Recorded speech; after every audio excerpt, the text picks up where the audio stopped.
여러분, 집값에 대한 경착륙 우려를 시장에서는 굉장히 많이 하고 있습니다.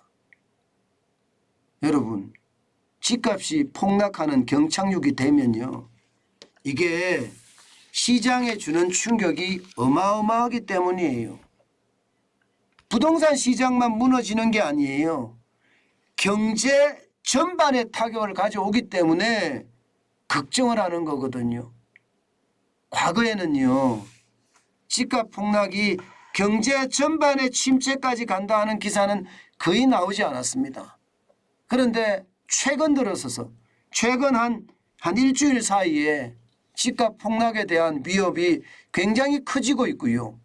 예, 여기에다가 시장 전문가들조차 폭락이 굉장히 길어진다는 그런 이야기. 심지어 말입니다, 지금 같은 폭락이 앞으로 7년간 이어진다, 이런 그런 이야기를 하시는 분들도 있을 정도입니다. 물론 7년간 가리라고 어느 누가 장담을 하겠습니까? 그렇지만 중요한 것은요, 지표들이 전부 다 폭락을 가리키고 있다는 사실이에요. 지표들이. 저는 누가 어떤 말을 했다더라 이게 중요한 것이 아니라 누가 어떤 말을 했는데 거기에 그 말 속에 지표가 들어있느냐, 그리고 지표로 검증을 하느냐, 저는 그걸 굉장히 중요시 여기거든요. 그래야지만이 진짜 떨어지는지 안 떨어지는지 볼 수 있으니까요. 그런데 이대로만 경착륙이라는 말 제가 검증을 한번 해볼게요. 지표로 말입니다. 여러분 이거 한번 보세요. 일단 11월입니다. 11월 25일까지 서울 부동산 경매 낙찰률입니다. 역대 최저입니다. 역대 최저. 이런 적이 없어요. 15.78. 15.78이라는 것은 여러분, 경매 물건으로 10개가 올라오면요, 낙찰되는 것이 1개 반이란 뜻이에요. 1개 반. 나머지 낙찰이 안 되고 다 유찰된다는 뜻이에요. 심각한 수치죠. 이 수치면 여러분 결국 말입니다, 집값이 폭락하고 있다, 이것을 나타내는 저는 지표라고 보거든요. 실제 집값을 나타내는 지표가 경매 낙찰률로 일반적으로 보는데 심각하죠. 보세요. 낙찰률이 계속 떨어지고 있습니다. 이게 지난 8월에 36.5%까지 가기도 했습니다. 그러나 9월, 10월, 11월 가면 갈수록 낙찰률이 역대 최저를 계속 갱신하고 있습니다. 9월 달에 22.4%도 역대 최저였는데 10월 달에 17.8%까지 떨어졌거든요. 그것이 11월 달에는요 15.8%까지 떨어질 가능성이 굉장히 높아졌습니다. 굉장히 높아졌습니다. 그만큼 말입니다, 지금 상황이 진짜 좋지 않다는 거예요. 좋지 않다. 저는 이것을 보면서 시장의 분위기가 굉장히 변했구나, 이렇게 제가 말씀드리고 싶고요. 일반적으로 부동산이 잘 나갈 때는요, 낙찰률이 뭐 100%까지 가는 경우는 극히 드물지만 있습니다. 그래도 7, 80%는 가주는 게 일반적이라고 이야기하는데, 이게 15.8%면 집값이 폭락한다는 이야기, 저는 틀리지 않다고 생각합니다. 어디 그뿐입니까? 지표들이 굉장히 많습니다. 서울 아파트 매매 수급 지수가 11월 21일 현재 67.9입니다. 67.9라는 숫자는요 100이 기준이라고 보거든요. 그럼 67.9면 최악이에요. 100이 기준인데 100 근처까지는 가야지 이게 평균이라고 이야기하고 할 수 있거든요. 그런데 평균보다도 지금 엄청나게 떨어졌다는 이야기잖아요. 적어도 말입니다 32.1이 떨어졌다는 거예요. 그러면 집 팔 사람은 많은데 집 살 사람은 없다는 이야기가 되는 거잖아요. 이 매매 수급 지수는요 정확하게 말입니다 시장의 분위기를 나타내는 거 맞습니다. 실제로 말입니다, 제가 집값이 30% 떨어졌다 이야기하는 게 현실이에요. 저기 서울 성북구에 미아동 북한산 시티, SK 북한산 시티입니다. 전용 59제곱미터. 지난 7일 24층이요 5억 6천만 원에 팔렸습니다. 5억 6천만 원에. 예. 근데 같은 면적 21층 매물이 지난 4월 초에요. 7억 5,300만 원에 팔렸습니다. 그러면 지금 4월 초에서 11월까지니까 불과 한 6개월 차이 나나요? 6개월? 예. 6개월 차이에 26%가 떨어졌습니다. 그러니까 30% 폭락한다는 말이 맞지요? 실제입니다. 구로구 개봉동에 있는 현대아파트 전용 114제곱미터도 지금 거의 29% 떨어졌습니다. 29%. 그러니까 서울 아파트 매매 수급 지수는요, 거의 정확하게 나타내는 겁니다. 이게 32.1%가 32.1포인트가 빠졌다는 것은 집값이 그만큼 빠지고 있다는 뜻이잖아요. 어디 그뿐입니까?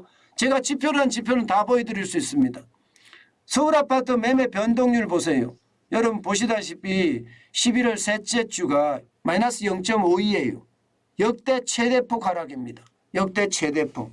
그러니까 하락이 어마어마하게 심각하게 돼 간다는 뜻이잖아요. 이것은 어찌 보면 말입니다. 시장의 분위기가 가라앉았다. 그것도 가라앉아 정도가 아니라 이제는 폭락이기 때문에 기다린다. 이런 분위기라고 볼 수 있습니다. 이런 분위기라. 서울만 이런 건 아닙니다. 수도권은 마이너스 0.61까지 떨어졌으니까 더 많이 떨어졌고요. 전국도 마이너스 0.50이니까 적지 않습니다. 결국 말입니다. 주간 단위로 집값이 뚝뚝뚝 떨어진다는 것, 이것은요 하락의 징표라고 보여줄 수 있는 거고요. 그리고 마지막은 이거예요. 매매 거래가 지금 최악이잖아요. 예, 이게 거래량이 일어나야지 되는데 거래량이 없어요. 2018년만 하더라도 서울 아파트 매매 거래는요 78,303건입니다. 일반적으로 서울에서는요 이게 5만 건 정도는 일어나야지 이게 집값 자체가 좀 안정적이다 이렇게 볼 수 있는 거예요. 그런데 보세요. 2022년 현재까지입니다. 현재까지 보면 만이에요. 만 359입니다. 1,359. 그러면 2018년 대비해 보면 이게 배수가 적어도 말입니다. 적어도 6배 이상은 차이가 나잖아요. 6배 이상. 거래가 안 되는 거예요. 거래가 안 되니까 이것은 시장에 저는 충격으로 계속 갈 수밖에 없다. 이렇게 생각이 들고요. 심지어 말입니다. 여기에 하나만 더 제가 말로 덧붙이면 미분양 물건이 굉장히 증가한다는 거. 9월 말 현재 기준으로 말입니다. 전국의 미분양 주택은요 4만 건이 넘어섰습니다. 4만 1,604건이에요. 작년 말에 17,710건에 비하면 2.3배입니다. 2.3배. 그러니까 집값이 떨어진다는 지표만 가득하지 올라간다는 지표는 없어요. 올라간다는 지표. 그만큼 말입니다. 지금 집값은 늪에 빠져들고 있거든요. 늪에. 그러면 어떻게 해야 될까요? 이게 경착륙으로 가도록 놔두면 절대 안 됩니다. 왜냐하면 경착륙이 되면 부동산만 망가지는 것이 아니라 부동산과 연관된 전후방 산업까지도 다 망가지고요. 전후방 산업이라는 게 전방 산업은 건설업체들 아니겠습니까? 건설업체들. 후방 산업은 어디겠습니까? 많은 중개업소, 이게 인테리어 업체, 가구 업체, 장판, 도배 장판 업체 엄청나잖아요. 그러니까 이게 망가지면 산업 전체가 꼬꾸라질 수가 있습니다. 그렇기 때문에 여러분 정부가 규제 해제를 지금 25개 서울 지역하고요. 경기의 4개 지역 지금 규제 지역으로 묶어놓고 있는데 이거 확 풀어야 됩니다. 제가 말씀드리고 싶은 게 이거예요. 빨리 확 풀어야 돼요. 노도강은 당연히 풀어야 되고요. 서울 25개 지역도 지역에 따라서 제대로 분석을 해가면서 풀 건 풀어야 된다고 생각합니다. 이게 경착륙이 됐을 때 시장에 미치는 영향은요 어마어마하기 때문이에요. 그 어느 때보다 여러분 경착륙은 안 됩니다.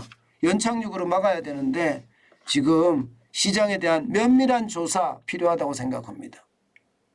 그 때문에 여러분 시장의 분위기도 확실하게 이게 개선을 해야 되거든요. 이대로 놔두면 침체 그 자체가 되니까요.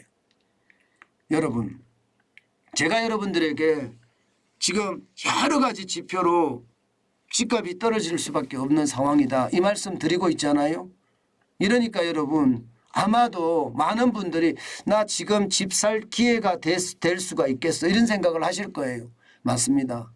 집 살 기회가 되는 거예요. 그러나 진짜 조심할 거는요. 기준을 둬야 돼요. 나의 기준. 내가 언제로 돌아갔을 때 집을 살 것이냐. 2020년으로 돌아갔을 때 집값이 2020년으로 돌아갈 때 살 것이냐. 아니면 2019년으로 돌아갔던 게 살 것이냐. 여기에 기준점을 두고 여러분들이 저는 행동에 옮겼으면 좋겠어요. 예, 이게 반드시 임장을 해야 되고요. 내가 가고 싶은 곳에 자주 가봐야 됩니다. 자주 가보고 그리고 나의 판단. 나는 2019년 1월 달에 집값으로 살 거야. 그렇게 생각했으면 임장을 해보고 그런 집값이 나오면 그게 비싸다고 하더라도 2019년 1월하고 같다면 사세요 그냥.